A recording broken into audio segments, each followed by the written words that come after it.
Ecclesiastes, Kabanatang 1. Ang mga salita ng mga ngaral na anak ni David, hari sa Jerusalem, walang kabuluhan na mga walang kabuluhan, sabi ng mga ngaral, walang kabuluhan na mga walang kabuluhan, lahat ay walang kabuluhan. Anong pakinabang mayroon ang tao sa lahat ng kaniyang gawa na kaniyang ginagawa sa ilalim ng araw? Isang salin ng lahi ay yumayaon, at ibang salin ng lahi ay dumarating, ngunit ang lupa ay nananatili magpakilanman. Ang araw naman ay sumisikat, at ang araw ay lumulubog, at nagmamadali sa dakong sinisikatan nito. Ang hangin ay yumayaon sa dakong timugan, at pumipihit sa hilagaan, at laging pumipihit na patuloy, at ang hangin ay buwabalik uli ayon sa kanyang pihit. Lahat ng mga ilog ay umuhugos sa dagat, gayon may hindi napupuno ang dagat. Sa dakong hinuhugusan ng mga ilog, doon din nagsisihugos uli ang mga yaon. Lahat ng mga bagay ay puspos ng pag-aalapaap, hindi maisasaysay ng tao. Ang mata ay hindi nasisiyahan ng pagtingin, ni ang tainga man ay nasisiyahan sa pakikinig. Yaong nangyari ay siyang mangyayari, at yaong nagawa ay siyang magagawa, at walang bagong bagay sa ilalim ng araw. May bagay ba na masasabi ang mga tao, tingnan mo, ito'y bago? Nayari nga sa mga panahon na una sa atin, walang alaala sa mga dating lahi, ni magkakaroon man ng alaala sa mga huling salin ng lahi na darating, sa mga yaon na darating pagkatapos. Akong mga ngaral ay naging hari sa Israel, sa Jerusalem, at inihilig ko ang aking puso na hanapin at siyasatin sa pamamagitan ng karunungan ang lahat na nagawa sa silong ng langit. Mahirap na pagdaramdam na ito ang ibinigay ng Diyos sa mga anak ng mga tao upang pagsanayan. Aking nakita ang lahat na gawa na nagawa sa ilalim ng araw, at narito, lahat ay walang kabuluhan at nauuwi sa wala. Ang baluktot ay hindi matutuwid, at ang kulang ay hindi mabibilang. Ako'y sumasangguni sa aking sariling puso, na sinasabi ko, narito, nagtamo ako sa akin ng malaking karunungan ng higit kaysa lahat na nauna sa akin sa Jerusalem. Oo, ang puso ko'y nagtaglay ng malaking kabihasnan sa karunungan at kaalaman, at inihilig ko ang aking puso na makaalam ng karunungan, at makaalam ng kaululan at ng kamangmangan. Aking nahalata na ito man ay nauuwi sa wala, sapagkat sa maraming karunungan at maraming kapanglawan, at siyang nananagana sa kaalaman ay nananagana sa kapanglawan. Ecclesiastes, Kabanatang 2. Sinabi ko sa aking puso, pumarito ka ngayon, susubukin kitang may kasayahan, kaya't magsawa ka sa kalayawan, at narito, ito rin ay walang kabuluhan. Aking sinabi tungkol sa tawa, ito'y ulol, at sa kasayahan, anong ginagawa nito? Aking sinisiyasat sa aking puso, na kung paanong masasayahan ang aking katawan sa pamamagitan ng alak. Pinapatnubayan pa ng karunungan ang aking puso, at kung paanong hahawak sa kamangmangan, hanggang sa aking makita kung ano ang mabuti sa mga anak ng mga tao, na marapat nilang gawin sa silong ng langit sa lahat ng mga kaarawan ng kanilang buhay. Gumawa ako sa ganang akin ng mga malaking gawa. Nagtayo ako sa ganang akin ng mga bahay. Nagtanim ako sa ganang akin ng mga ubasan. Gumawa ako sa ganang akin ng mga halamanan at ng mga liwasan, at aking tinamnan ng mga sari-saring puno ng kahoy na nagkakabunga. Gumawa ako sa ganang akin ng mga tipunan ng tubig, upang dumilig ng gubat na pagtatamnan ng mga puno ng kahoy. Ako'y bumili ng mga aliping lalaki at babae, at nagkaroon ako ng mga aliping ipinanganak sa aking bahay. Nagkaroon din naman ako ng mga malaking pag-aari na mga bakahan at mga kawan, nang higit kaysa lahat na nauna sa akin sa Jerusalem. Nagtipon din ako sa ganang akin ng pilak at ginto, at ng tanging kayamanan ng mga hari at ng mga lalawigan. Nagtatangkilik ako sa akin ng mga lalaking mga awit at mga babaeng mga awit, at ng mga kalayawan ng mga anak ng mga tao. Mga sari-saring instrumento ng musiko, iya'y totoong marami. Sa gayoy, naging dakila ako, at lumago ako ng higit kaysa lahat na nauna sa akin sa Jerusalem. Ang akin namang karunungan ay namamalagi sa akin, at anumang ninasa ng aking mga mata ay hindi ko ipinagkait. Hindi ko pinigil ang aking puso sa anumang kagalakan, sapagkat nagagalak ang aking puso dahil sa lahat kong gawain, at ito ang aking bahagi na mula sa lahat kong gawain. Nang magkagayoy, minasdan ko ang lahat ng mga gawa na ginawa ng aking mga kamay, at ang gawain na aking pinagsikapang gawin, at narito, lahat ay walang kabuluhan at nauuwi sa wala, at walang pakinabang sa ilalim ng araw. At ako'y pumihit upang masdan ang karunungan, at ang kaululan, at ang kamangmangan, sapagkat ano ang magagawa ng tao na sumusunod sa hari? Sa makatuwid bagay ang nagawa na laong panahon ng nakaraan, nang magkagayoy aking nakita na ang karunungan ay humihigit sa kamangmangan, na gaya ng liwanag na humihigit sa dilim. Ang mga mata ng pantas ay nasa kanyang ulo, at ang mangmang ay lumalakad sa kadiliman, at gayunman aking namalas na isang pangyayari ang nangyari sa kanilang lahat.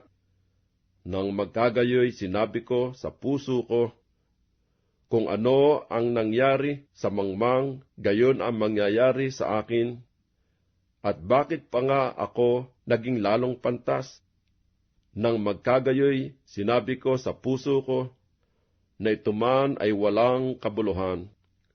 Sapagkat kung paano sa pantas ay gayon din sa mangmang, walang alaala magpakilanman. Dangang sa mga araw na darating ay malilimutang lahat na, at kung paano ang pantas ay namamatay, ay gayon ang mangmang. Sa gayoy ipinagtanim ko ang buhay, sapagkat ang gawa na ginawa sa ilalim ng araw ay mapanglaw sa akin, sapagkat lahat ay walang kabuluhan at nauuwi sa wala. At ipinagtanim ko ang lahat kong gawa na aking ginawa sa ilalim ng araw. Yamang marapat kong iwan sa tao na susunod sa akin. At sinong nakakaalam kung siya'y magiging isang pantas o isang mangmang? Gayunmay, magpupuno siya sa lahat ng aking gawa na aking ginawa, at sa aking pinagpakitaan ng karunungan sa ilalim ng araw. Ito man ay walang kabuluhan. Kaya't ako'y bumalik upang aking alisan ng pag-asa ang aking puso, tungkol sa lahat na gawa na aking ginawa sa ilalim ng araw, sapagkat may tao na ang gawa ay sa pamamagitan ng karunungan at ng kaalaman at ng kabihasnan, gayunmay sa tao na hindi gumawa niyaon ay iiwan niya na pinakabahagi niyaon. Ito man ay walang kabuluhan at malaking kasamaan, sapagkat ano ang tinatamo ng tao sa lahat niyang gawa at sa nais ng kanyang puso na kaniyang iginawa sa ilalim ng araw, sapagkat lahat niyang karawan ay mga kapanglawan lamang, at ang kaniyang pagdaramdam ay hapis. Oo, pati sa gabi ay hindi nagpapahinga ang kaniyang puso. Ito man ay walang kabuluhan. Walang maigi sa tao, kundi ang kumain at uminom, at pagalaking mabuti ang kaniyang kaluluwa sa kaniyang gawa. Ito man ay aking nakita na mula sa kamay ng Diyos. Sapagkat sinong makakakain o sinong makapagtataglay ng kagalakang higit kaysa akin, sapagkat ang tao na kinaluluguran niya, binibigyan ng Diyos ng karunungan at kaalaman at kagalakan, ngunit ang makasalanan ay binibigyan niya ng damdam na magpisan at magbunton upang maibigay sa kanya na kinaluluguran ng Diyos. Ito man ay walang kabuluhan at nauuwi sa wala. Ecclesiastes, Kabanatang 3. Sa bawat bagay ay may kapanahunan at panahon sa bawat panukala sa silong ng langit, panahon ng kapanganakan at panahon ng kamatayan, panahon ng pagtatanim at panahon ng pagbunot ng itinanim, panahon ng pagpatay at panahon ng pagpapagaling, panahon ng pag-iba at panahon ng pagtatayo, panahon ng pag-iyak at panahon ng pagtawa, panahon ng pagtangis at panahon ng pagsayaw, panahon ng paghahagis ng mga bato at panahon ng pagpipisan ng mga bato, panahon ng pagyakap at panahon ng pagpipigil sa pagyakap, panahon ng paghanap at panahon ng pagkawala, panahon ng pag-iingat at panahon ng pagtatapon, panahon ng pagpunit at panahon ng pananahi, panahon ng pagtahimik at panahon ng pagsasalita, panahon ng pag-ibig at panahon ng pagtatanim, panahon ng digma at panahon ng kapayapaan. Anong pakinabang ang tinatamo niya na gumagawa sa kaniyang pinagpapagalan? Aking nakita ang sakit na ibinigay ng Diyos sa mga anak ng mga tao upang pagsanayan.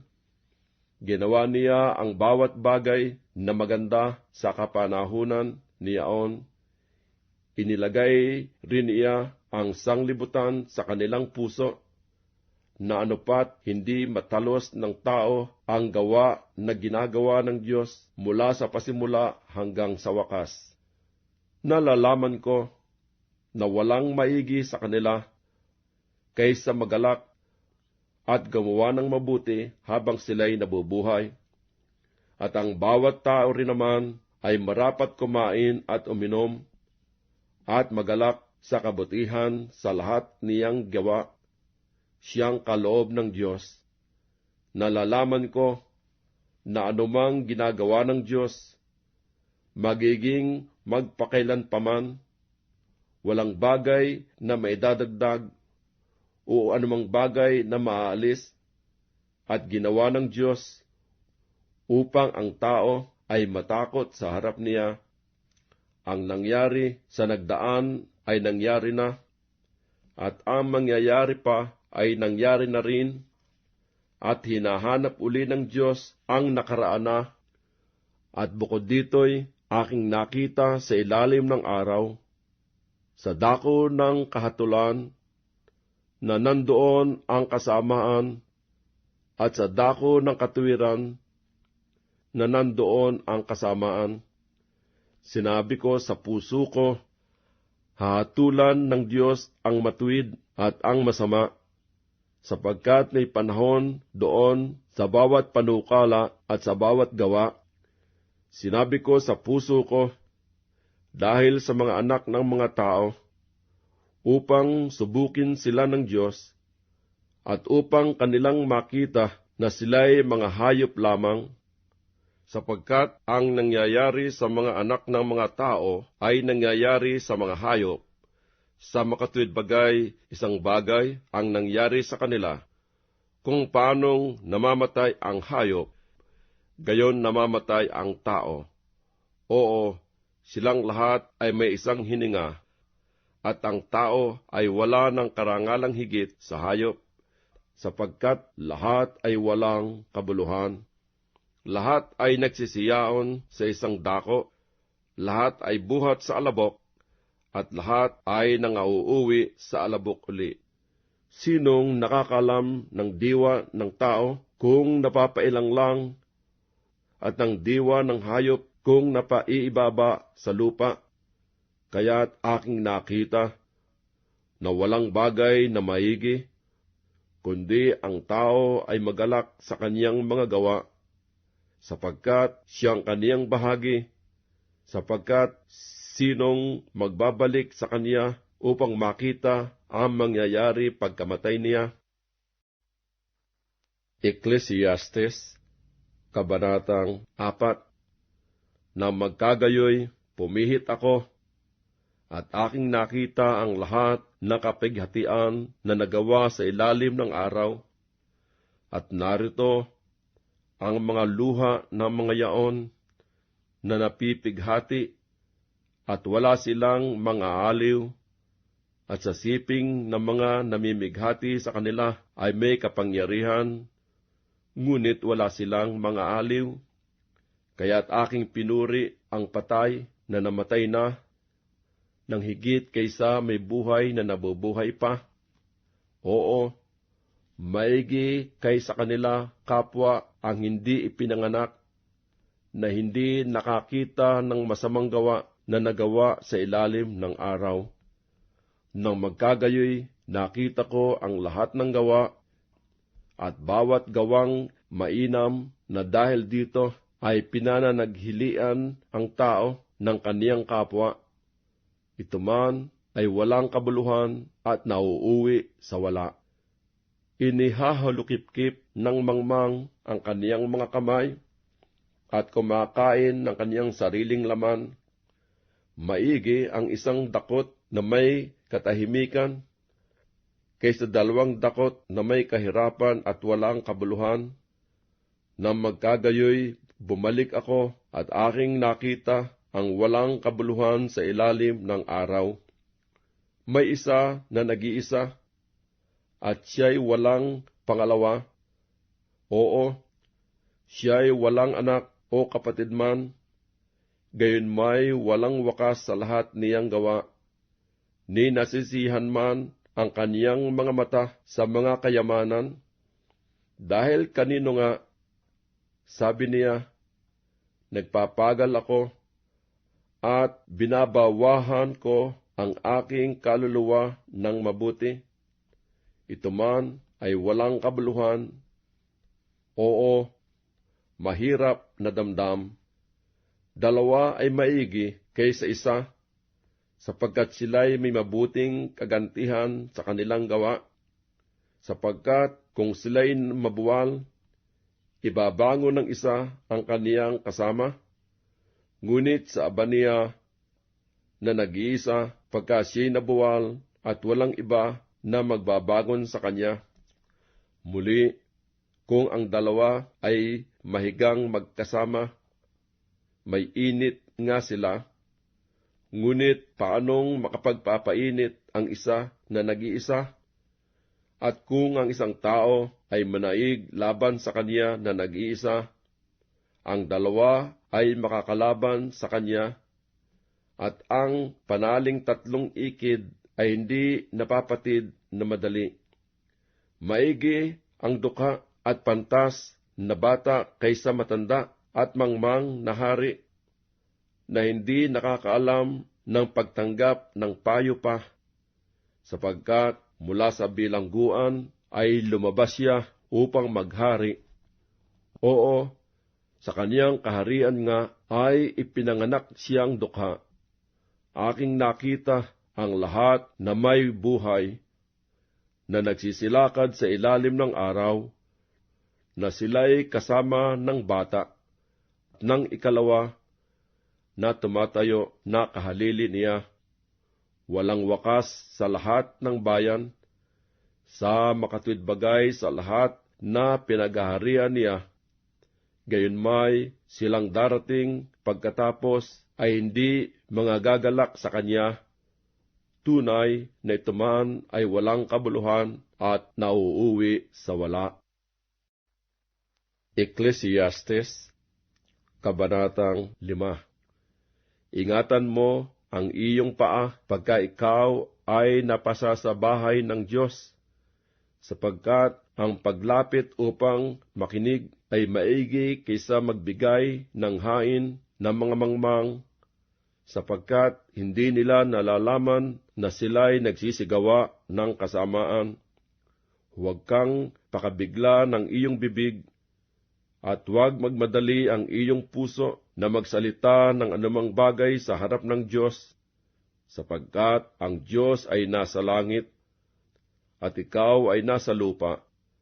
Kaya't pakauntiin mo ang iyong mga salita, sapagkat ang panaginip ay dumarating sa karamihan ng gawain, at ang tinig ng mangmang sa karamihan ng mga salita. Pagka ikaw ay nananata ng panata sa Diyos, huwag kang magliban ng pagtupad, sapagkat siya'y walang kaligayahan sa mga mangmang. Tuparin mo ang iyong ipinanata. Maigi nga ang ikaw ay huwag manata, kaysa ikaw ay manata at hindi tumupad. Huwag bayaan ang iyong bibig na papagkasalanin ang iyong laman, at huwag ka mang magsabi sa harap ng anghel na isang kamalian. Bakit nga magagalit ang Diyos sa iyong tinig, at sisirain ang gawa ng iyong mga kamay? Sapagkat sa karamihan ng mga panaginip ay may kawalang kabuluhan, at sa maraming mga salita, ngunit matakot ka sa Diyos. Kung iyong nakikita ang kapighatian ng dukha, at ang karahasang pag-aalis ng kahatulan at kaganapan sa isang lalawigan, huwag mong kamanghaan ang bagay, sapagkat ang lalong mataas kaysa mataas ay nagmamasid, at may lalong mataas kaysa kanila. Bukod dito, ay sa lahat ang pakinabang sa lupa. Ang hari man ay pinaglilingkuran ng bukid. Siyang umiibig sa pilak ay hindi masisihan sa pilak, o siya mang umiibig sa kasaganaan ng pakinabang, ito man ay walang kabuluhan. Pagka ang mga pag-aari ay nagsisidami silang nagsisikain ng mga yaon. At anong pakinabang mayroon ang may-ari ni yaon, kundi ang mamasdan ng kaniyang mga mata? Ang tulog ng manggagawang tao ay mahimbing, maging siya'y kumain ng kaunti o marami. Ngunit ang kasaganaan ng yaman ay hindi magpapatulog sa kanya. May malubang kasamaan na aking nakita sa ilalim ng araw.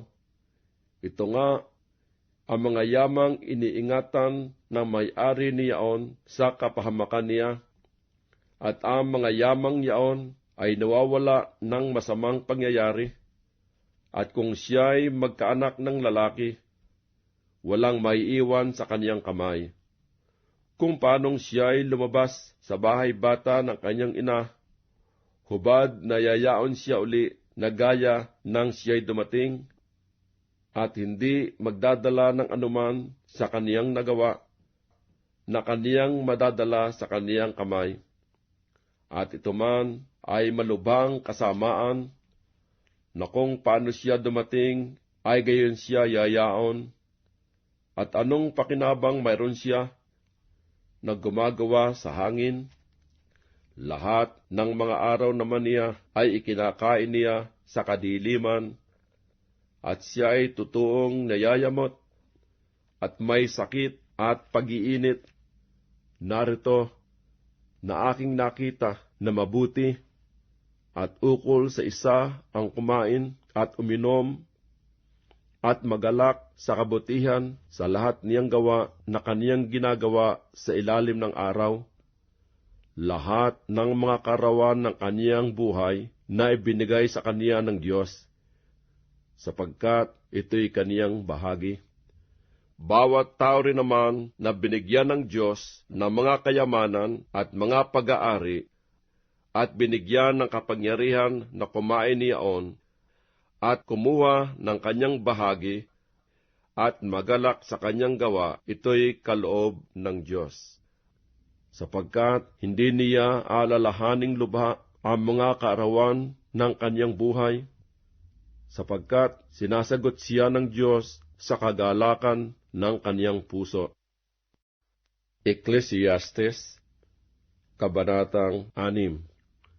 May kasamaan na nakita ko sa ilalim ng araw, at mabigat sa mga tao, ang tao na binibigyan ng Diyos ng mga kayamanan, pag-aari, at karangalan, na anupat walang kulang sa kaniyang kaluluwa sa lahat niyang ninanasa, gayon may hindi binibigyan siya ng Diyos ng kapangyarihan na kumain niyaon, kundi iba ang kumakain niyaon.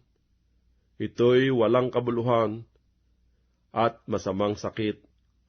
Kung ang isang tao ay magkaanak ng 100 at mabuhay na maraming taon, na anupat ang mga kaarawan ng kaniyang mga taon ay dumami, ngunit ang kaniyang kaluluwa ay hindi mabusog ng mabuti, at bukod dito ay wala siyang pangpalibing.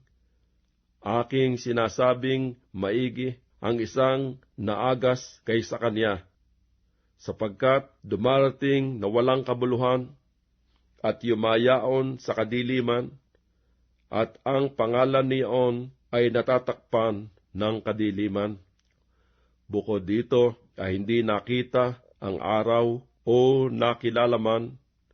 Ito'y may kapahingahang maigi kaysa isa. Oo, bagaman siya'y mabuhay na 1,000 taon na makalawang masaysay, at hindi man magalak ng mabuti, hindi ba nagsisiyaon ang lahat sa isang dako? Lahat ng gawa ng tao ay para sa kanyang bibig, at gayunmay ang panglasa ay hindi nasisiyahan, sapagkat anong pakinabang mayroon ang pantas na higit sa mangmang?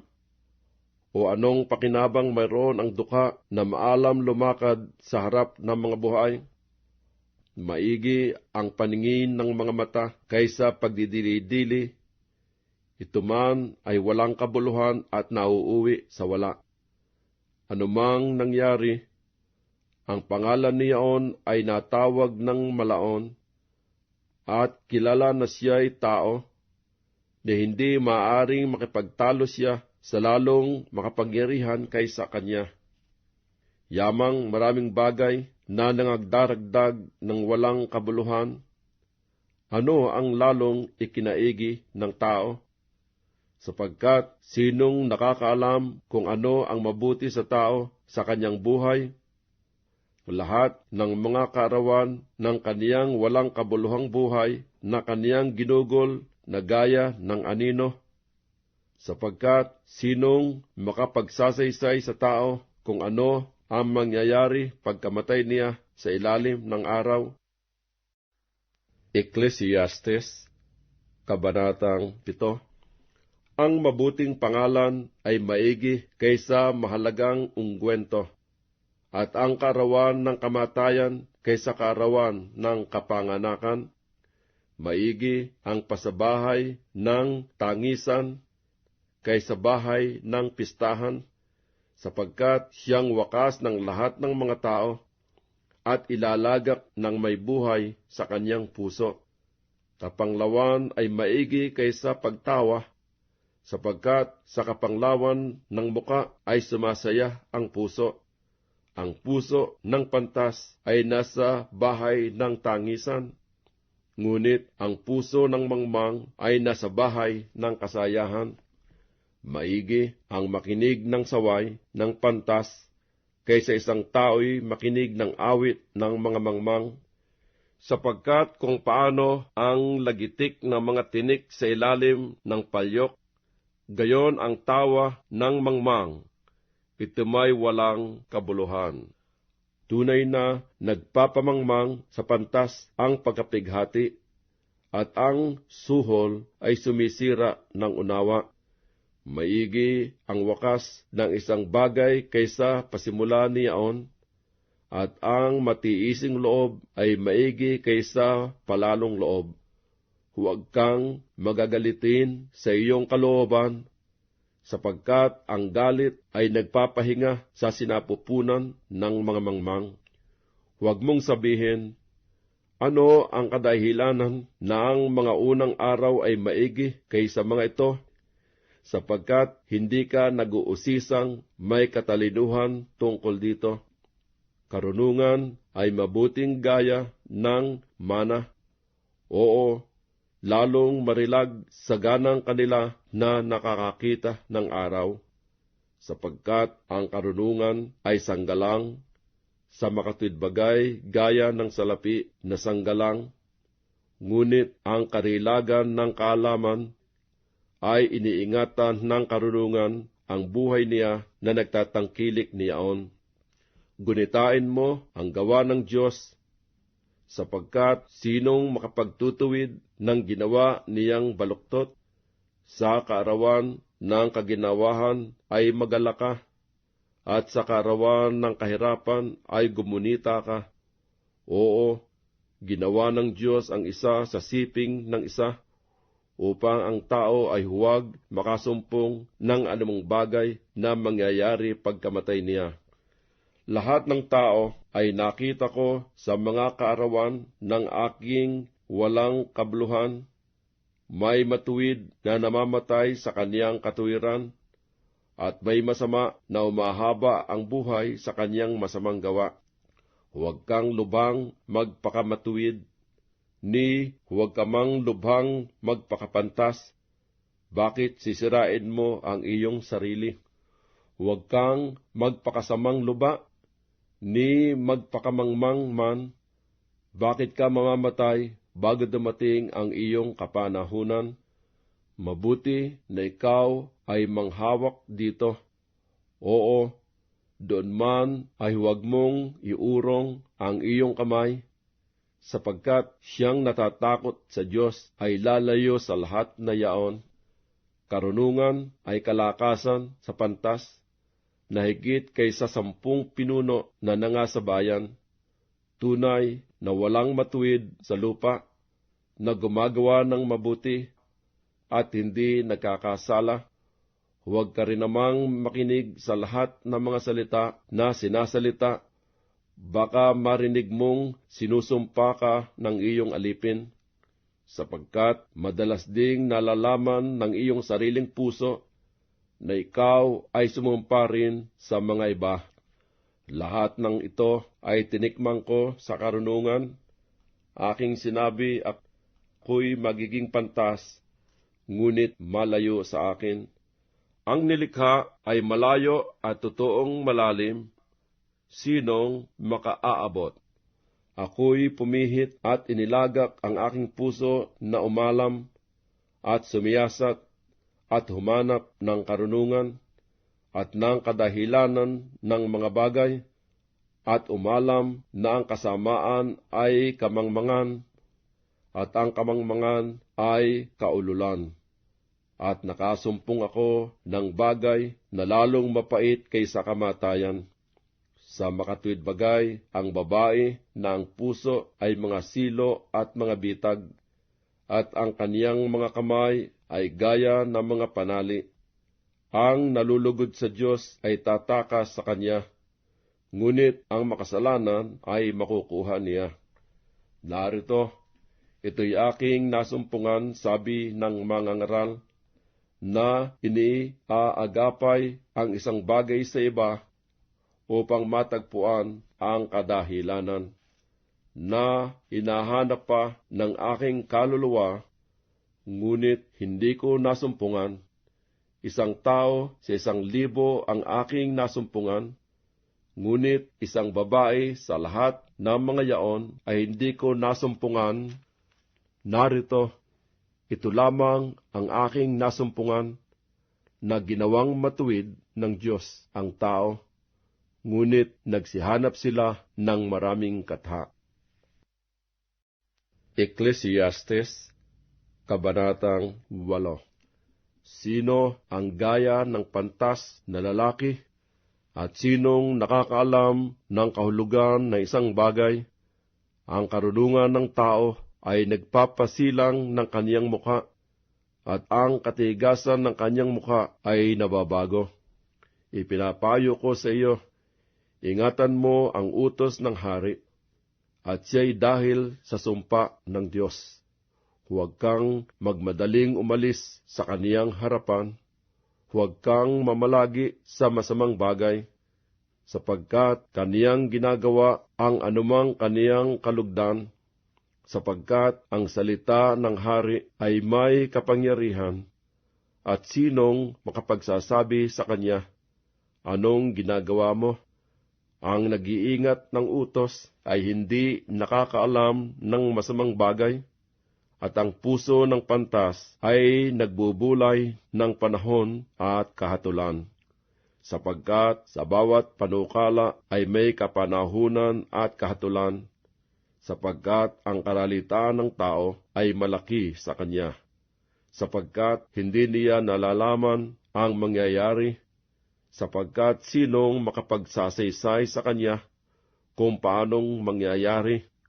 Walang tao na may kapangyarihan sa diwa upang pumigil ng diwa, ni walang kapangyarihan siya sa kaarawan ng kamatayan, at walang dahilan sa pakipagpunyaging yaon, ni maililigtas siya ng kasamaan na taglay niya.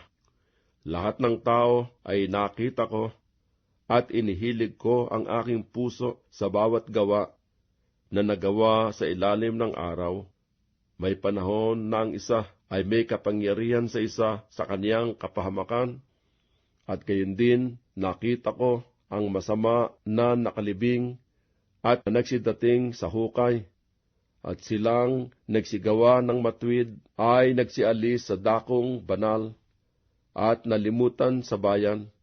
Ito man ay walang kabuluhan, sapagkat ang hatol laban sa masamang gawa ay hindi isinasagawa agad, kaya't ang puso ng mga anak ng mga tao ay lubos na nangagagalak sa paggawa ng kasamaan.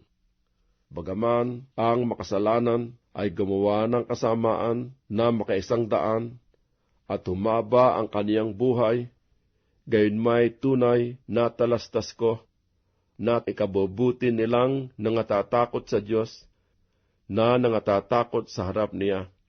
Ngunit hindi ikabubuti ng masama, ni hahaba man ang kaniyang buhay na parang isang anino, sapagkat siya hindi natatakot sa harap ng Diyos. May walang kabuluhan na nangyayari sa lupa, na may mga matuwid na tao na kinapapangyarihan ng ayon sa gawa ng masama. Muli, may mga masamang tao na kinapapangyarihan ng ayon sa gawa ng matuwid. Aking sinabi na ito man ay walang kabuluhan. Nang magkagayoy, pinuri ko ang kalayawan, sapagkat ang tao ay walang magiging bagay sa ilalim ng araw, kundi ang kumain at uminom at magsaya, sapagkat tatahang kasama niya sa kaniyang gawa lahat ng mga kaarawan ng kaniyang buhay na ibinigay ng Diyos sa kaniya sa ilalim ng araw. Nang aking ikiling ang aking puso upang makaalam ng karunungan at upang makakita ng gawain na ginagawa sa lupa, sapagkat may hindi nakakakita ng tulog ng kahit araw o gabi man ng kaniyang mga mata. Namasdan ko nga ang lahat ng gawa ng Diyos, na hindi matatalastas ng tao ang gawa na ginagawa sa ilalim ng araw, sapagkat sikaping mainaman ng tao na hanapin ay hindi rin masusumpungan.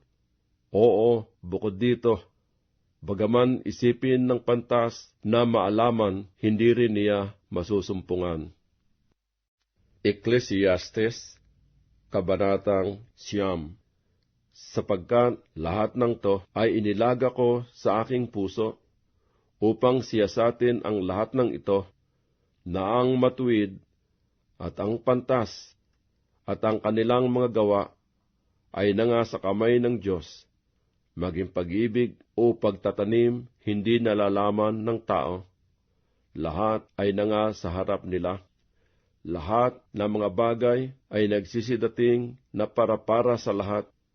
May isang pangyayari sa makatwid at sa masama, sa mabuti at sa malinis at sa marumi, sa kaniyang naghahain at sa kaniyang hindi naghahain, kung paano ang mabuti, gayon ang makasalanan, at ang mga sumusumpa, gaya ng natatakot sa sumpa.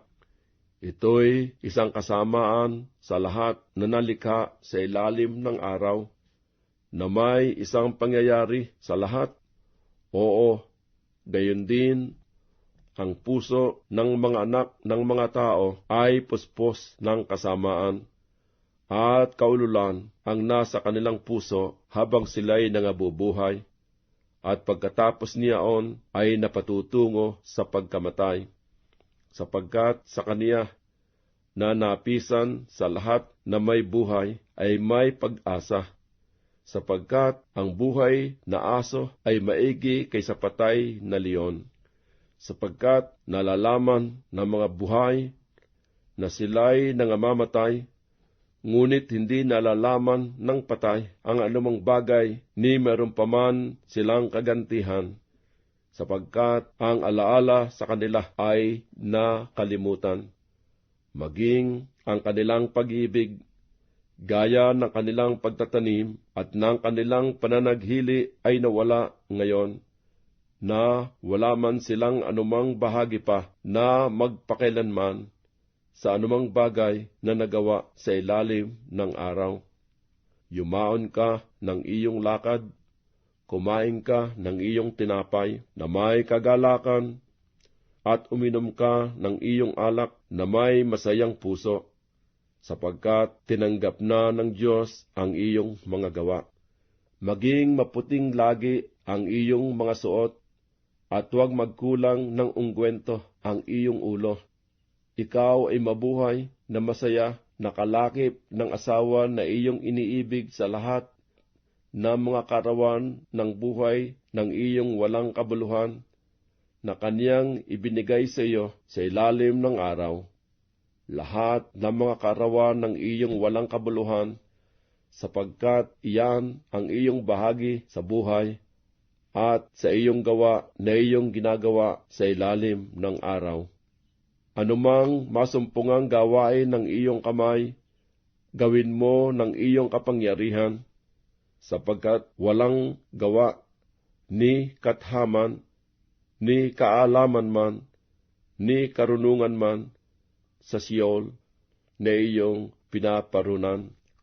Ako'y bumalik, at nakita ko sa ilalim ng araw, na ang pag-uunahan ay hindi sa mga matulin, ni ang pagbabakaman ay sa mga malakas, ni sa mga pantasman ang tinapay, Niyang mga kayamanan man ay sa mga taong naguunawa, niyang kaloob man ay sa taong matalino, kundi ang panahon at kapalaran ay mangyayari sa kanilang lahat, sapagkat hindi rin nalalaman ng tao ang kaniyang kapanahunan, kung paano ang mga isda na nahuhuli sa masamang lambat, at kung paano ang mga ibon na nahuhuli sa bitag. Gayon, ang mga anak ng mga tao ay nasisilo sa masamang kapanahunan pagka biglang nahuhulog sa kanila. Nakita ko rin ang karunungan sa ilalim ng araw sa ganitong anyo at naging tila dakila sa akin.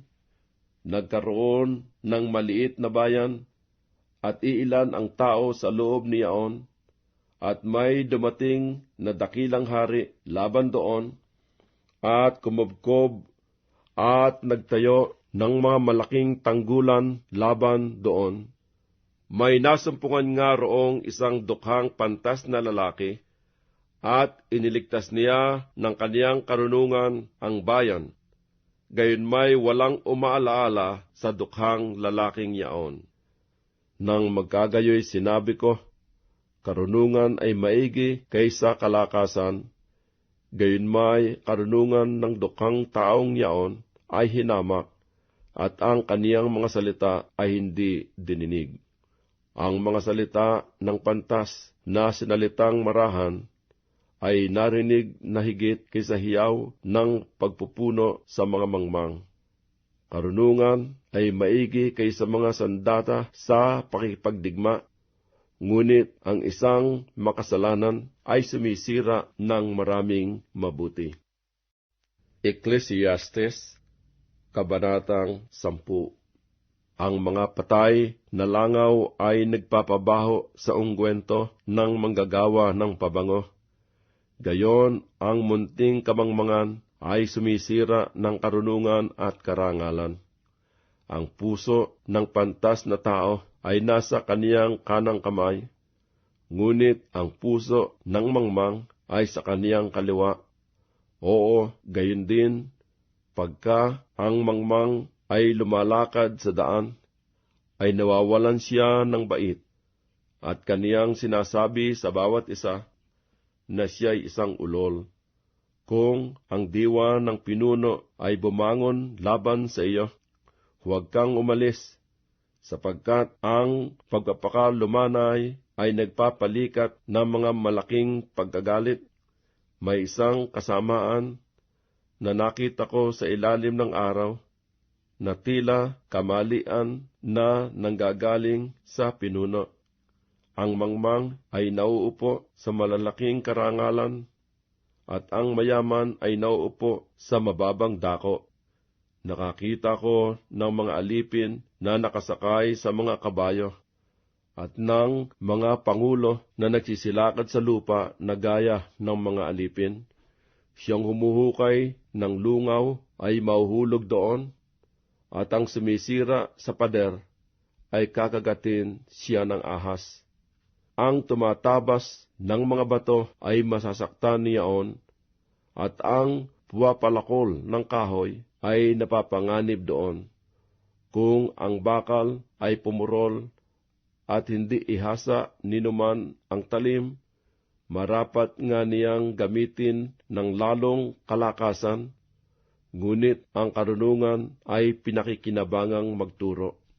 Kung ang ahas ay kumagat bago maingkanto, wala ngang kapakinabangan sa mangiingkanto. Ang mga salita ng bibig ng pantas ay mapagbiyaya, ngunit ang mga labi ng mangmang ay lalamon sa kaniyang sarili. Ang pasimula ng mga salita ng kaniyang bibig ay kamangmangan, at ang wakas ng kaniyang salita ay makamandag na kaululan.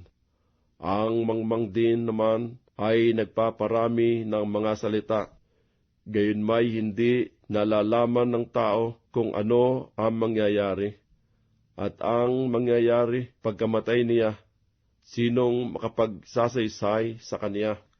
Ang gawa ng mga mangmang ay nagpapayamot sa bawat isa sa kanila, sapagkat hindi niya nalalaman kung paanong pagparoon sa bayan, sa aba mo, o lupain, kung ang iyong hari ay isang bata, at ang iyong mga pangulo ay nagsisikain sa umaga.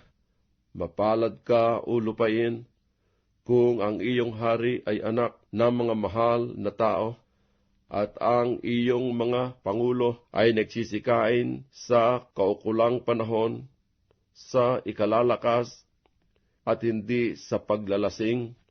Sa katamaran ay gumuguho ang bubungan, at di sa pagkilos ng mga kamay ay tumutulo ang bahay. Ang kapistahan ay ginagawa sa ikapagtatawa, at ang alak ay nagpapasaya sa buhay, at ang salapi ay sumasagot sa lahat ng mga bagay. Huwag mong sumpain ang hari. Huwag sa iyong pag-iisip, at huwag mong sumpain ang mayaman sa iyong silid na tulugan, sapagkat isang ibon sa himpapawid ay magdadala ng tinig, at ang may mga pakpak ay magsasaysay ng bagay.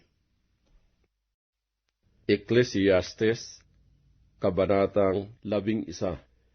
Ihasik mo ang iyong tinapay sa tubigan, sapagkat iyong masusumpungan pagkaraan ng maraming araw.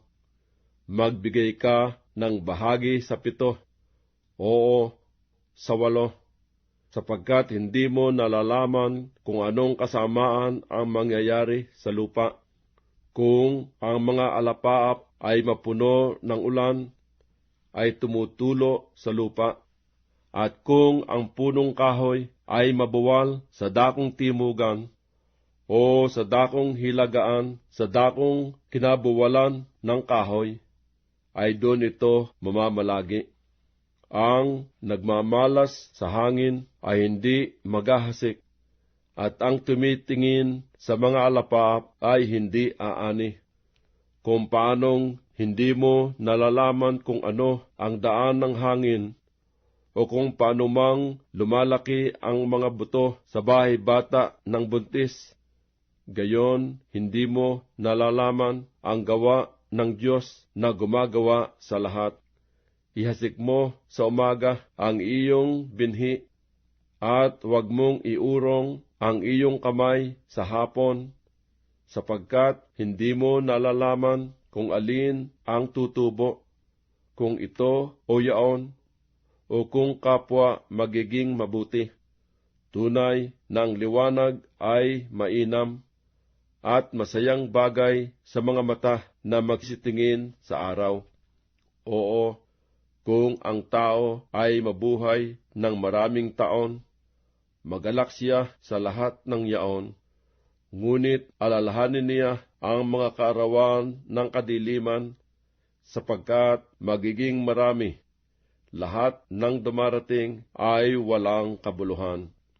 Ikaw ay magalak, o binata, sa iyong kabataan, at pasayahin ka ng iyong puso sa mga kaarawan ng iyong kabataan, at lumakad ka ng mga lakad ng iyong kalooban, at sa paningin ng iyong mga mata. Ngunit talastasin mo na dahil sa lahat ng mga bagay na ito, ay dadalin ka ng Diyos sa kahatulan. Kaya't ilayo mo ang kapanglawan sa iyong puso, at alisin mo ang kasamaan sa iyong katawan, sapagkat ang kabataan at ang kasariwaan ng buhay ay walang kabuluhan.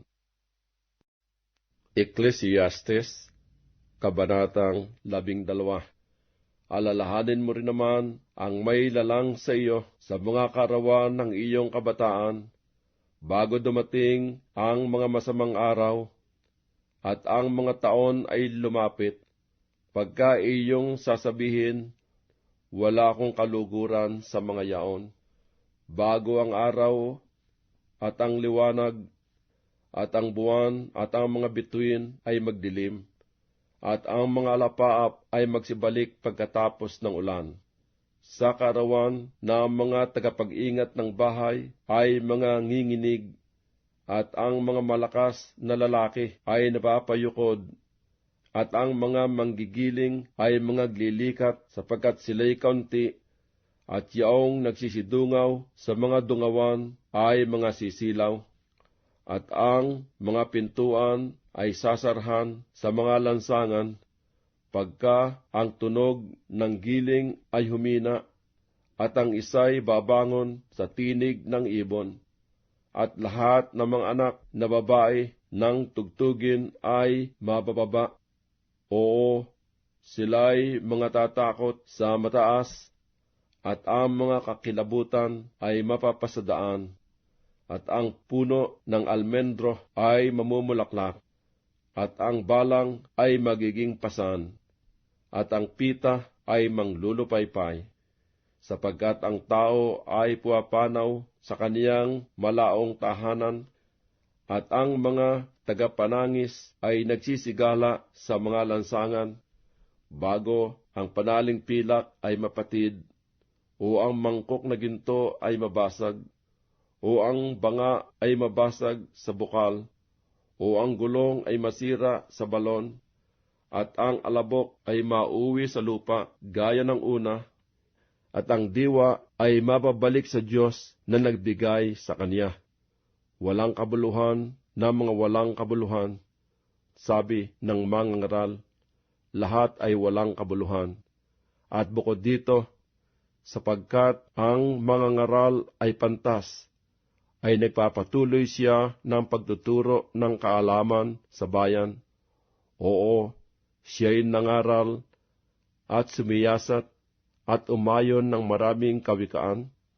Humanap ang mangangaral ng mga nakalulugod na salita at ng nasusulat na matuwid na mga salita ng katotohanan.